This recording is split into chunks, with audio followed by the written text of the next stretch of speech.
하나님의 말씀입니다. 찾으신 줄 알고 제가 읽겠습니다.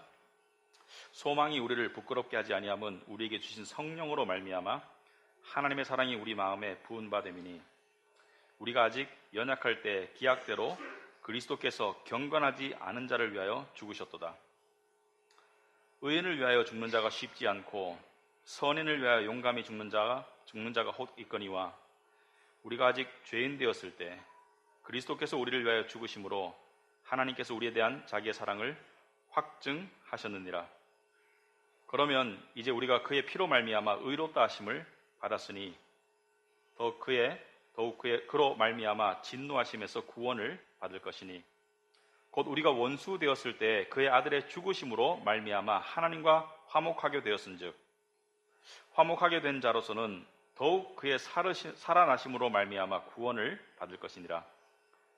그뿐 아니라 이제 우리로 화목하게 하신 우리 주 예수 그리스도로 말미암아 하나님 안에서 또한 즐거워하느니라. 아멘. 우리 기도하겠습니다. 아버지 하나님, 계속해서 로마서를 통해서 들려주시는 귀한 말씀 가운데 녹아있는 하나님의 기쁘신 뜻과 진리를 우리가 깨닫고 우리가 맛을 볼 수 있도록 간절히 소망합니다. 아버지께서 성령께서 도와주셔서 우리가 이 말씀의 진리를 깨달을 수 있도록, 그리고 우리 삶 가운데 이 말씀으로 인해서 단지 위로와 기쁨이 아니라 한편으로는 찔림과 변화도 있을 수 있도록 주님 도와주시옵소서. 예수님 이름으로 기도합나이다. 아멘.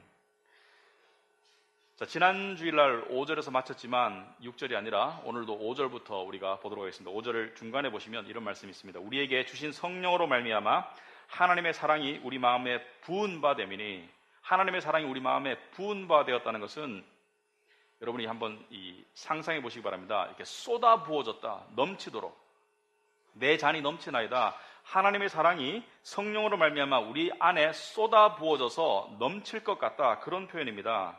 자, 그런데 우리 크리스찬들이 가장 많이 이야기하는 주제 중에 하나가 바로 하나님의 사랑입니다. 하나님의 사랑. 하나님의 사랑이 무엇이냐? 근데 이 하나님의 사랑을 우리가 많이 이야기하고 많이 안다고 생각하지만 사실은 하나님의 사랑을 많이 모르고 많이 오해하고 있어요. 하나님의 사랑을 많이 모르고 많이 오해하기 때문에 그 하나님의 사랑에 대한 우리의 이해와 우리의 오해는 우리의 삶에 필연적으로 엄청난 영향을 미치고 있습니다. 우리가 그것을 다 인식하든 못하든지 간에 하나님의 사랑에 대한 우리의 올바른 이해와 잘못된 오해는 우리의 삶에 엄청난 영향과 엄청난 결과를 초래한다. 그래서 하나님의 사랑을 제대로 아는 것이 상당히 중요한데, 오늘 설교 제목이 하나님의 사랑의 역설성이다. 역설성, paradox, 그죠? 하나님의 사랑이 역설적이다. 이 하나님의 사랑의 역설성을 우리가 깨닫지 못하면 우리가 하나님의 사랑 안에서 우리가 안식할 수 없습니다. 특별히 우리의 죄 때문에 일어나는 많은 문제들 속에서 하나님의 사랑이 우리의 영혼에 닻이 되려고 하면 우리가 하나님의 사랑이 얼마나 역설적인지를 우리가 깨달아야 된다. 그래서 우리가 이 두 가지 질문을 가지고 우리가 생각해 보겠습니다. 먼저, 하나님은 난 크리스찬도 사랑하시는가? 하나님이 크리스찬을 사랑하시는 것은 알겠는데 하나님이 난 크리스찬도 사랑하시는가? 두 번째로, 비슷한 맥락의 질문이지만 하나님이 내가 예수 그리스도를 구주로 영접하고 하나님의 자녀가 되고 난 다음에 나를 사랑하시는 나의 하나님, 나의 아버지인 것은 알겠는데 내가 믿기 전에도 하나님은 나를 사랑하셨는가?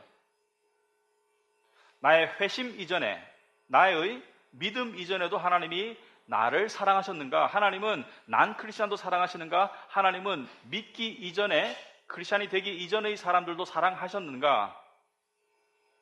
답은 yes, no입니다. 무슨 말이냐면 하나님이 믿는 사람과 동일하게 당신의 구원의 자녀로서 믿지 않는 사람들을 사랑하지는 않습니다. 하지만 하나님은 믿지 않는 사람들도 사랑하십니다. 어떻게 알 수 있는가? 여러분, 그 누가복음 19장에 보시면 예수님께서 마지막 십자가에 죽으시기 전에 예루살렘 성에 입성하세요. 호산나, 다윗의 아들이요. 사람들이 환호성을 하고, 그리고 이 커다란 음성과 환영이 잦아든 다음에 예수님께서 예루살렘 성의 입구에 서셔서 예루살렘 성을 바라보시면서 예수님께서 우셨다, 이런 표현이 있습니다. 예수님께서 예루살렘 성을 보시면서 우셨다. 왜 우셨는가가 그 장면에 보면 예수님께서 너희들이 이 구원을 알았더라면, 그래서 멸망하지 않는다면 얼마나 좋겠는가. 예수님의 이 구구절절한 당신을 거부했기 때문에, 당신을 믿지 않기 때문에, 당신을 메시아로 못 알아봤기 때문에 앞으로 멸망할, 예수님께서 십자가에 죽으시고 약 40년 뒤에 예루살렘성이 로마에 의해서 쑥대밭이 되어서 110만 명이 죽습니다. 그것을 염두에 두신 예수님께서 불신 가운데 있고 불신 가운데 죽어갈 그 영혼들을 향해서 예수님께서 우셨다. 사랑하셨죠. 하나님이 세상을 이처럼 사랑하사 독생자를 주셨죠. 여기서 세상이라는 것은 믿는 자와 믿지 않는 자를 다 포함합니다. 물론 하나님의 특별한 사랑은 믿는 자에게만 주어지지만 하나님이 믿지 않는 자나 구원 이전의 사람을 사랑하지 않는 것이 아니다. 하나님은 사랑하신다. 그것을 오늘 본문의 바울은 이렇게 말하고 있습니다. 오늘 6절에 보니까 우리가 아직 연약할 때라는 것은 아무런 선을 행할 수 없을 때, 무능력할 때, 그리스도께서 경건하지 않은 자를 위하여 죽으셨도다. 하나님의 사랑의 이 표현이, 확증이 우리가 죄인 되었을 때, 8절을 보니까 우리가 아직 죄인 되었을 때 그리스도께서 우리를 위하여 죽으심으로 하나님께서 우리에게 대한 당신의 사랑을 확증하셨다. 무슨 말이냐면 내가 믿어서가 아니라 내가 믿기 전에도 하나님께서는 우리를 사랑하셨고 그 사랑의 확증의 표시로서 그리스도께서는 내 믿음 이전에 죽으셨다. 이것은 무엇을 뜻합니까? 두 가지를 뜻합니다. 첫째, 하나님이 우리를 사랑하시는 사랑의 근거와 이유는 우리 안에 있지 않다는 것을 의미합니다. 우리가 아직 죄인 되었을 때, 하나님께 아무런 쓸모가 없고 사랑받을 수 없고 사랑받을 자격도 없고 오히려 하나님께 원수 되었을 때 하나님께서 우리를 사랑하셨다는 것은 그 사랑의 대상인, 하나님의 사랑의 대상인, 그 사랑의 대상을 향한 사랑의 조건이 그 대상 안에 있는 것이 아니라 대상 밖에 있다는 것을 이야기합니다. 하나님의 사랑이 죄인을 사랑하셨다. 그러므로 죄인 때문에 사랑하신 것이 아니라 하나님의 사랑 때문에 하나님이 죄인을 사랑하셨다. 그러므로 그 모든 이유와 근거가 이 죄인 밖에 있다. 아시겠습니까? 여러분을 사랑하시는 하나님의 사랑의 근거는 여러분 안에 있는 것이 아니고 여러분 밖에 있다. 이걸 이해해야 됩니다. 이것을 깨닫지 못하면 나는 하나님께 사랑받을 만한가? 나는 하나님께 사랑받을 자격이 있는가? 지금 이 정도면 하나님 나를 안 사랑하시겠지? 계속 롤러코스터를 타는데 여러분 기억하시기 바랍니다. 하나님의 사랑은 여러분의 사랑받을 만한 자격이나 조건과 관계없이 주어진 것이 하나님의 사랑이다. 그리고 두 번째, 사람의 사랑은 한계가 있고 조건이 있습니다. 오늘 7절에 보면 뭐라고 되어 있습니까? 의인을 위하여 죽는 자가 쉽지 않다. 소위 말해서 의로운 사람을 위해서 죽는 자가 쉽지 않다. 옛날에 충성심에서 왕을 위해서 목숨을 내놓는 신하가 있을 수 있습니다. 충신이죠. 쉽지 않다는 거예요. 선한 사람을 위해서 죽는 사람도 쉽지 않다. 선하다는 것은 꼭 착하다는 것을 말하는 것이 아니라 나에게 귀한 사람. 예를 들어서 부모가 자식을 살리기 위해서 목숨을 내놓는 경우가 종종 가끔 있죠. 근데 흔하지 않다는 거예요. 의로운 사람이나 선한 사람, 나에게 좋은 사람을 위해서 목숨을 내놓는 경우가 흔하지 않는데 하나님은 의인이 아니라 죄인을 위해서 목숨을 내어놓으셨다. 죄인을 위해서 당신의 아들을 죽게 하셨다. 이것은 무엇을 뜻합니까? 무엇을 뜻하면 여러분 인간관계 속에서는 여러분에게 잘해주는 사람을 사랑하게 되어 있어요.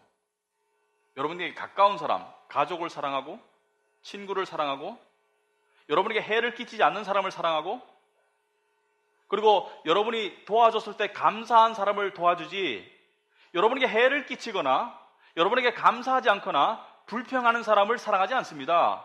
오히려 나를 향한 다른 사람의 잘못과 허물과 죄는 그 사람을 향한 나의 사랑을 줄어들게 사라지게 그리고 사랑이 미움과 무관심으로 변하도록 만들죠. 그렇지 않습니까? 인간관계 속에는 가족 속에서도 그렇습니다. 부부관계 속에서도 잘할 때 잘해주는 것은 쉽지만 잘 못함에도 불구하고 잘해주는 것은 굉장히 어렵습니다. 그런데 이 하나님의 사랑이 얼마나 역설적이냐면 여러분 잘 보세요. 죄에도 불구하고 사랑하신 것이 아니라 죄 때문에 더 사랑하셨어요. 여러분 중에 하나님이 사랑이 발전하시나? 성숙하시나? 그런 뜻이 아닙니다. 잘 들어보시기 바랍니다. 하나님은 동일하세요. 하나님은 완전하시기 때문에 어제나 오늘이나 내일이나 동일하시기 때문에 하나님의 사랑이 변했다는 것이 아니라 그 하나님의 사랑이 표현된 정도와 강도가 우리의 죄 때문에 더 짙어지고 더 깊어졌다는 것을 말합니다. 아담과 하와가 이 에덴 동산에 있었을 때 하나님의 은혜와 사랑 가운데 있었죠. 모든 필요와 모든 이 존재함으로써 필요한 모든 것들을 충분히 공급받고 하나님과 꺼리낌 없는 관계를 유지하는 하나님의 사랑과 은혜와 축복 가운데 거했는데 아담과 하와가 죄를 지었죠. 하나님이 따먹지 말라는 선악과를 따먹고 하나님의 명령을 거부해서 하나님을 실망시키고 하나님의 원수가 된 죄인이 되고 난 다음에 에덴 동산을 상실했지만 하나님의 사랑을 상실하지 않았어요. 어떻게 할 수 있느냐? 창세기 3장 15절에 보시면 하나님께서 가장 최초의 선지자가 되셔서, 최초의 선지자는 인간이 아니었습니다.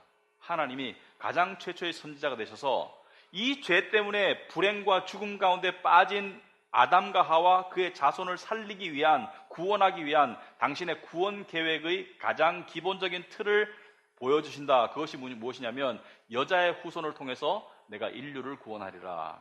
그 여자의 후손이 누구입니까? 동정녀 마리아에게 태어날 예수 그리스도를 상징하는 것이죠. 그래서 이것을 원시복음이라고 한다. 하나님께서 하신 말씀이 네가 죄를 지어서 나를 실망시켰고 내 원수가 되었지. 그러므로 나는 그 이상 갈 것이다.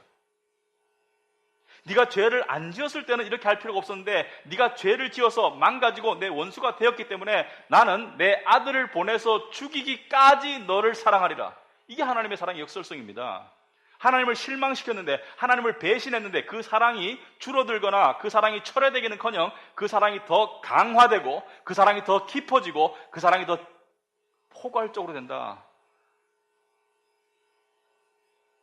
여러분, 하나님의 사랑을 이렇게 정의할 수 있습니다. 하나님의 사랑은 절대로 우리가 하나님의 사랑을 벗어나지 못하도록 만든다. 한번 하나님의 사랑에 사로잡힌 사람은 그 사랑이 절대로 우리가 하나님의 사랑을 벗어나지 못하도록 만든다. 우리 인간관계 속에서는 가는 말이 고와야 오는 말이 곱죠. 주는 대로 받는 거예요. 하지만 하나님은 우리가 죄를 드렸는데 우리에게 사랑을 주셨다. 이게 역설적인 것입니다. 우리가 죄를 드리니까 더 큰 사랑으로 주셨어요. 아담과 하와가 하나님의 사랑에 대한 그 감사와 이해가 죄 이전에 더 깊었겠습니까? 죄 이후에 더 깊을까요? 에덴 동산에서도 감사했겠지만 하나님의 사랑에 관한 이해와 감사의 정도가 죄 이전일까요? 죄 이후일까요? 죄 이후죠. 죄 이후. 그게 하나님의 사랑입니다. 그런데 그 사랑의 하나님께서 그 사랑을 우리 안에 쏟아부어 주셨다. 그리고 난 다음에 이런 명령을 하셨어요. 예수님께서 복음서에 보시면 요한복음 13장 34절 여러분 주보에 보시면 이렇게 말씀하십니다. 새 계명을 너에게 주노니 서로 사랑해라. 내가 너희를 사랑한 것 같이 너희도 서로 사랑하라. 내가 너희를 사랑한 것 같이 너희도 서로 사랑하라. 여러분, 첫째 계명도 하나님을 사랑하는 것이고 둘째 계명은 내 이웃을 사랑하는 것이고 사랑이 계명의 완성이다. 사랑해라. 그렇다면 사랑이 뭔가요? 사랑이 feeling인가요? 사랑이 주거니 받거니인가요? 저 사람이 나한테 밥 한 그릇 사주니까 나도 밥 한 그릇 사주기, 이게 사랑인가요? 물론 그것도 좋은 관계이죠. 그렇지만 사랑의 핵심이 무엇입니까? 사랑의 에센스가 무엇입니까? 제 친구가 이렇게 말하더라고요. 제 스승님이, 사랑은 내가 너한테 잘못했을 때 나를 사랑할 수 있어? 내가 너한테 잘할 때가 아니라 내 죄 때문에 네가 죽어줄 수 있어? 여러분, 성경의 사랑을 보면 사랑은 오래 참고 사랑은 온유하다고 그랬어요. 오래 참고 사랑은 온유하다.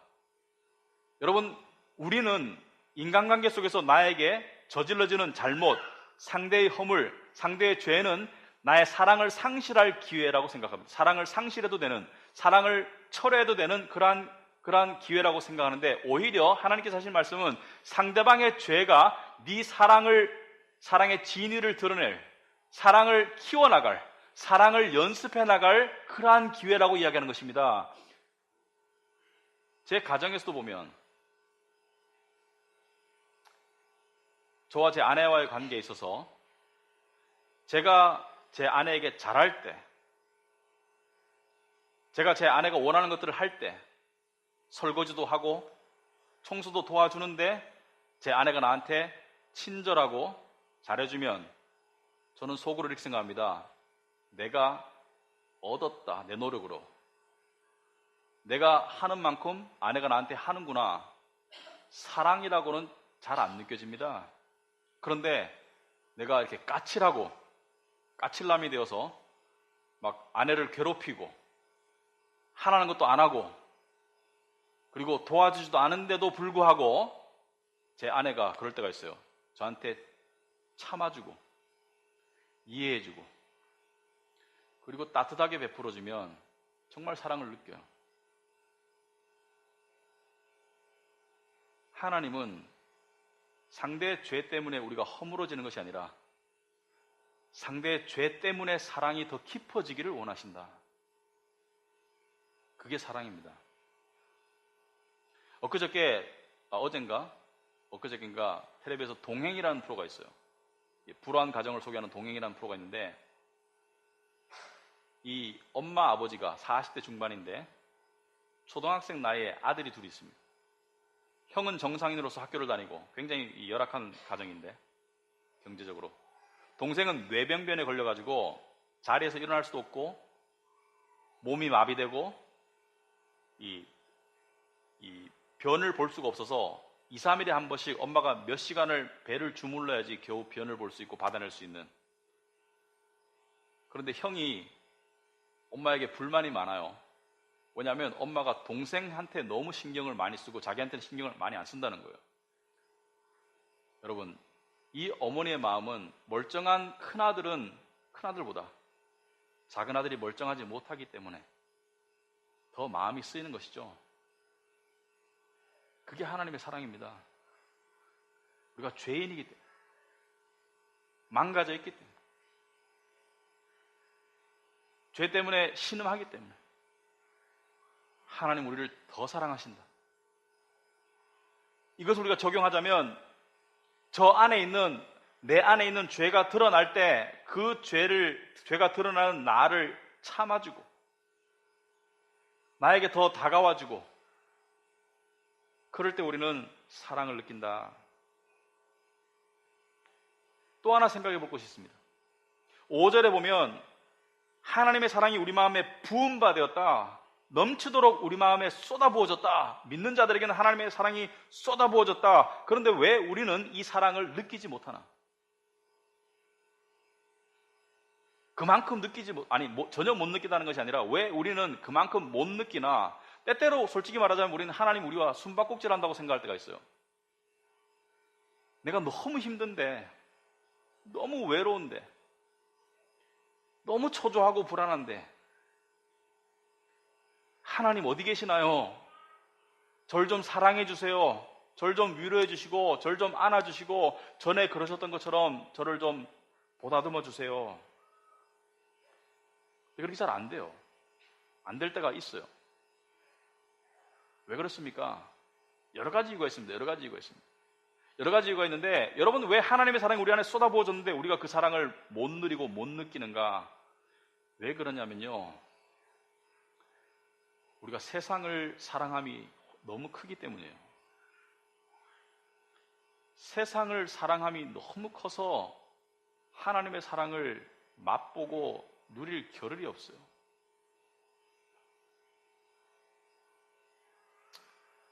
요한일서 2장 15절 오면 요한이 이렇게 말하고 있습니다. 이 세상이나 세상에 있는 것들을 사랑하지 말라. 누구든지 세상을 사랑하면 아버지의 사랑이 그 안에 있지 아니하다.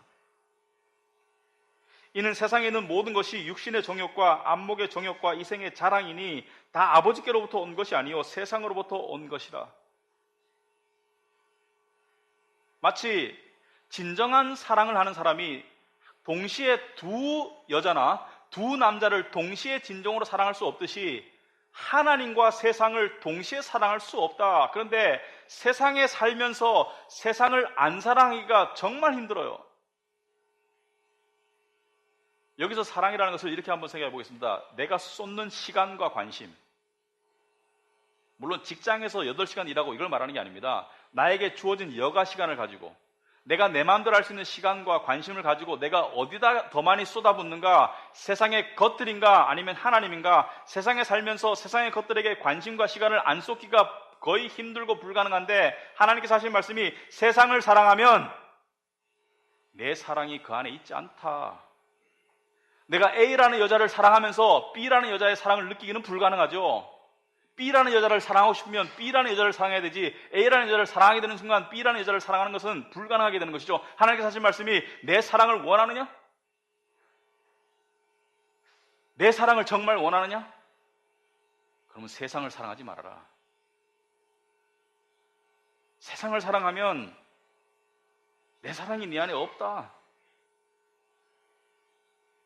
여러분, 우리는 왜 세상을 사랑할까요? 우리는 왜 세상의 돈이나 명예나 세상의 어떤 안락이나 세상의 어떤 소위 실제로 말하면 SNS나 이벤트나 왜 이런 것들을 사랑할까요? 왜냐하면 인생은 근본적으로 필요를 가지고 있습니다. 사람의 인생은 근본적으로 어느 정도의 흥미가 유지가 돼야 돼요. 어느 정도로 살고 싶은 동기부여가 돼야 돼요. 어느 정도로 재미가 있어야 돼요. 어느 정도로 안정감이 주어져야 돼요. 그런데 우리는 이런 것들을 세상의 것들이 줄 수 있다고 생각하기 때문에 세상을 추구하는 거예요. 여러분, 무료하고 따분하고 삶의 활기가 필요해서 페이스북 들어가가지고 30분, 1시간씩 시간 보낼 때 있잖아요.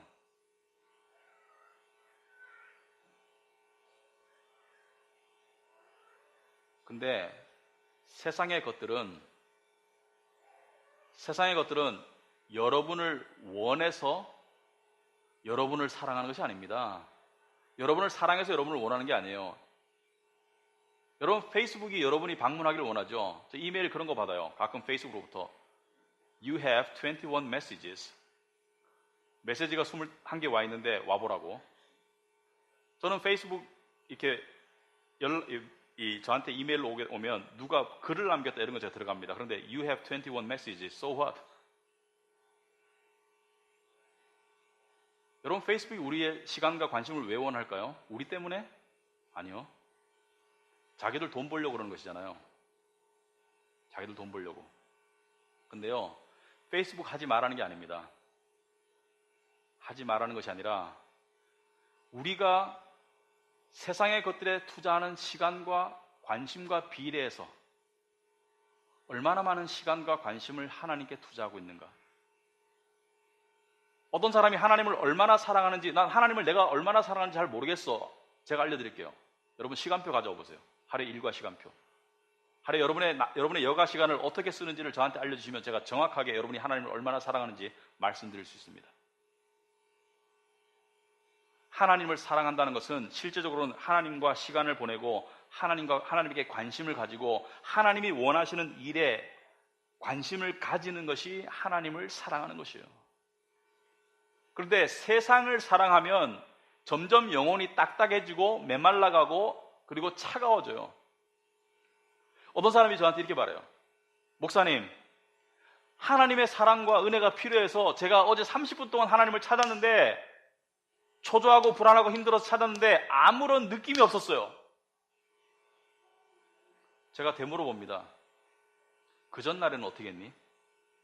그 전전날에는 어떻게 했니? 여러분, 차가운 냉방에서 겨울에 얼음같이 차가운 냉방에 보일러 30분 돌리니까 방이 훈훈하던가요? 아니죠. 매일 보일러를 돌리던 방은 30분 돌리면 훈훈하게 되어 있어요. 왜? 온기가 스며져 있으니까. 그런데 일주일 열을 안 돌리던 방에 보일러 30분 돌리면 미동도 안 합니다. 한 3시간, 6시간 돌리고 그 다음날 돼야지 따뜻해져요. 무엇을 말합니까? 평소에 하나님을 찾는, 평소에 하나님을 사랑하던 사람이 하나님의 사랑을 맛보기가 훨씬 더 쉬워요. 평소에 하나님을 찾지 않고 이미 영혼이 딱딱하고 차갑게 굳은 사람이 녹고 부드러워지는 데는 시간이 필요해요.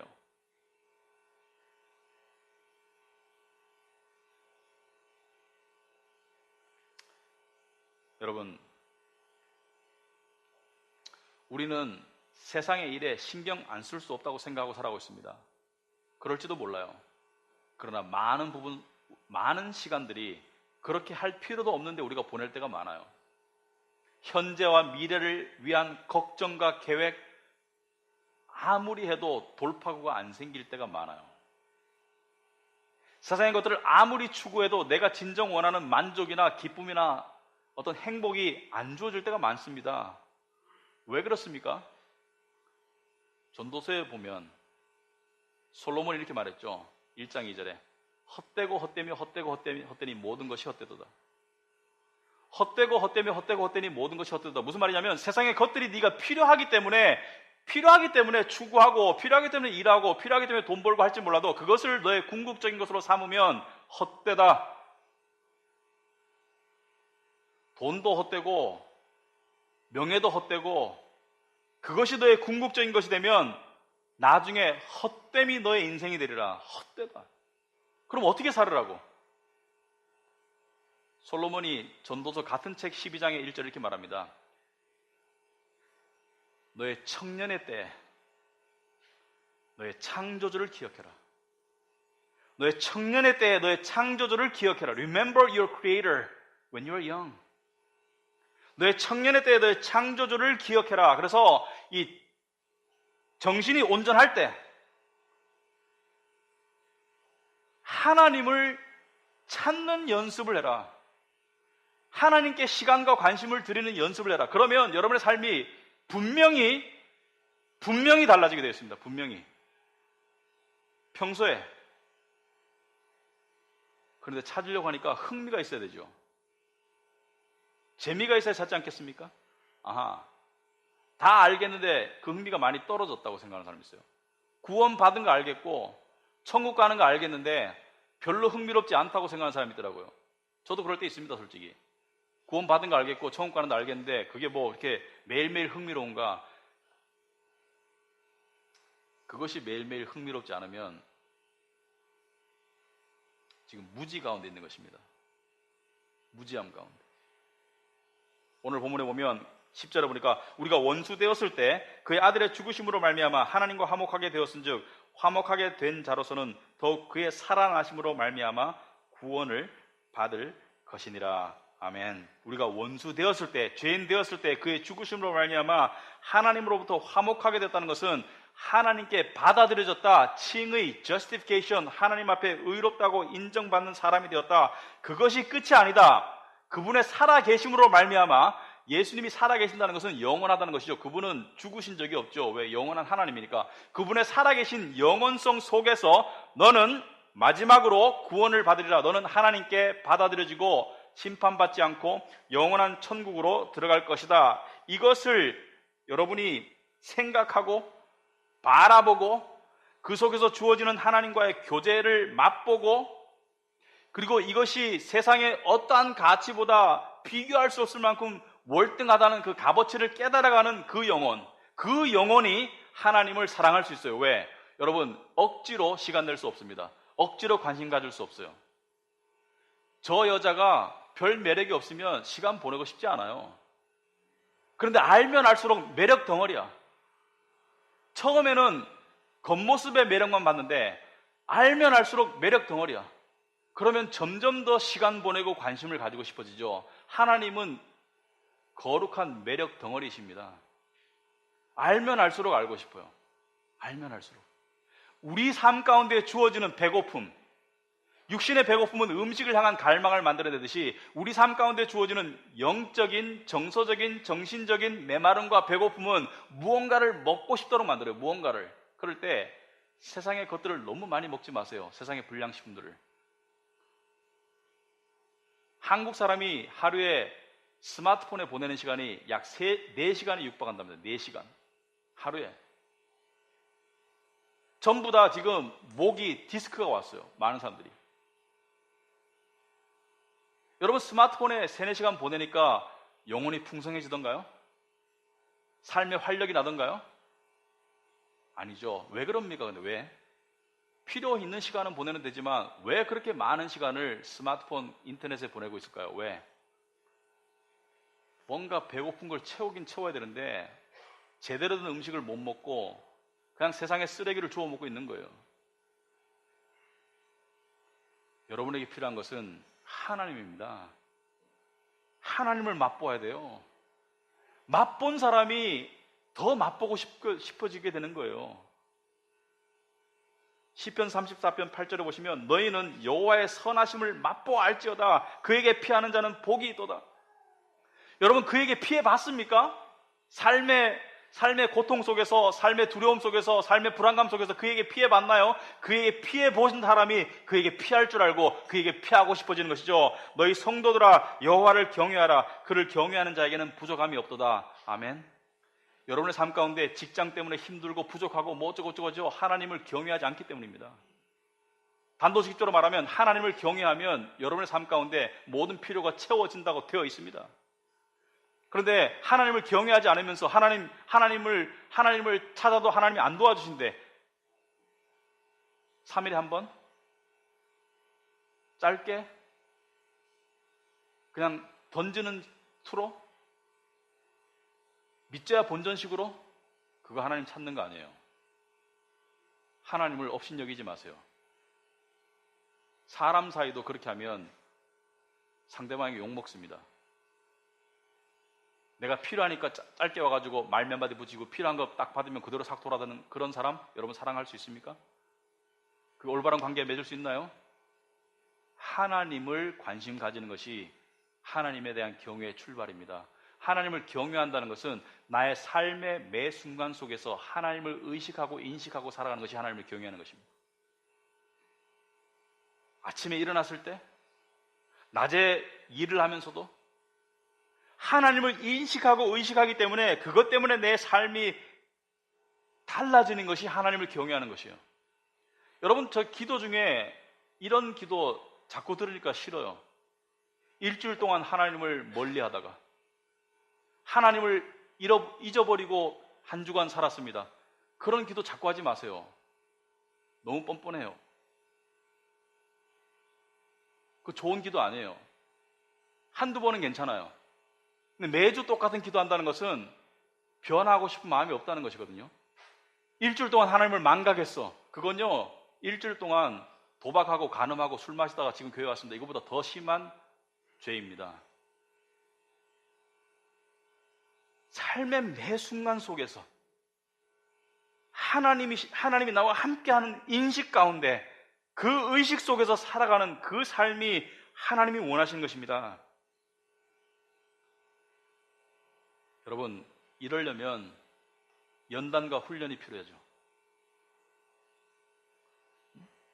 나의 삶에 일정한 시간과 관심을 하나님께 쏟기 시작하기 때문에 나의 삶이 분명히 달라집니다. 그거 없이 달라지지 않아요. 하나님의 사랑을 말씀으로 통해서 깨닫고 알아가고 맛보는 것 이상으로 나의 삶을 바꾸고 나의 소망을 키워나가고 나의 진정한 거룩한 자신감을 북돋을 일은 없습니다. 하나님의 사랑을 알아가는 사람은 찌그러지지 않아요. 하나님의 사랑을 알아가는 사람은 영혼이 메마르지 않아요. 하나님의 사랑을 알아가는 사람은 미래에 대한 소망의 끈을 놓지 않습니다. 하나님의 사랑을 알아가는 사람은 절대로 외롭지 않습니다.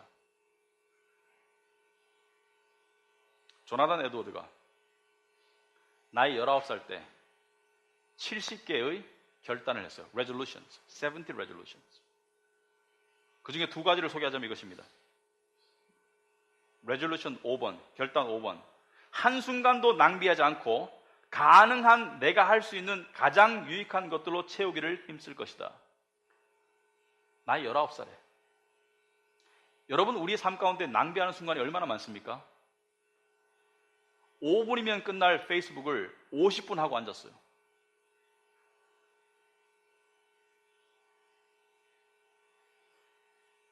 3분 기도하는 것이 훨씬 더 효과적인데 3시간 동안 공상하고 혼자 계획 짜고 앉았어요. 너는 마음을 다하고 여호와를 의뢰하라. 네 명철을 의지하지 말라. 그리하면 너의 길을 인도하시리라. 여호와를 의지하라는데 혼자 자기의 이성과 생각에 갇혀서, 여러분, 인간의 이성과 생각은 하나님의 사랑과 반대됩니다. 하나님의 사랑은 우리의 이성과 생각을 반대해요. 뭐냐면 우리의 이성과 생각 속에는 하나님의 역사의 공간이 없습니다. 그러나 하나님의 사랑은 놀라운 일들을 우리 삶 가운데 하실 줄 믿습니다. 놀라운 변화를 이룰 수 있습니다. 절대로 안 변하던 내가 변하기 시작할 수 있고, 절대로 안 뚫리던 길이 뚫릴 수 있고, 하나님의 사랑만을 바랐는데 그 사랑 속에서 하나님의 손길이 나의 삶을 전체적으로 어루만지는 것을 우리가 알 수 있다. 레졸루션 17번 조나단 에드워드가, 내가 죽음에 이르렀을 때 이렇게 살았을 것을 이라고 후회할 일이 없도록 살겠다. 19살 때. 여러분, 죽음 가운데 갔을 때 영화를 좀 더 자주 봤을 걸, 걱정을 좀 더 많이 할 걸, 공상을 좀 더 많이 할 걸. 아니죠.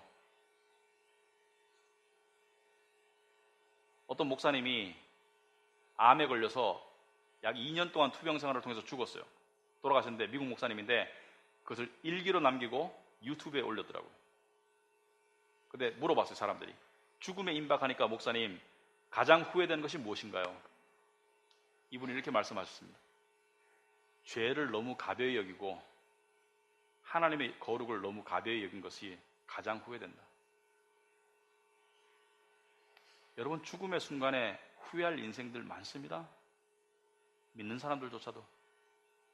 만약에 조나단 에드워드가 지금 살아있다면, 오늘날 청년이라면 아마도 레졸루션 71, 71번을 이렇게 썼을 것 같아요. 스마트폰이나 인터넷에 보내는 시간보다 하나님과 더 많은 시간을 반드시 보내리라.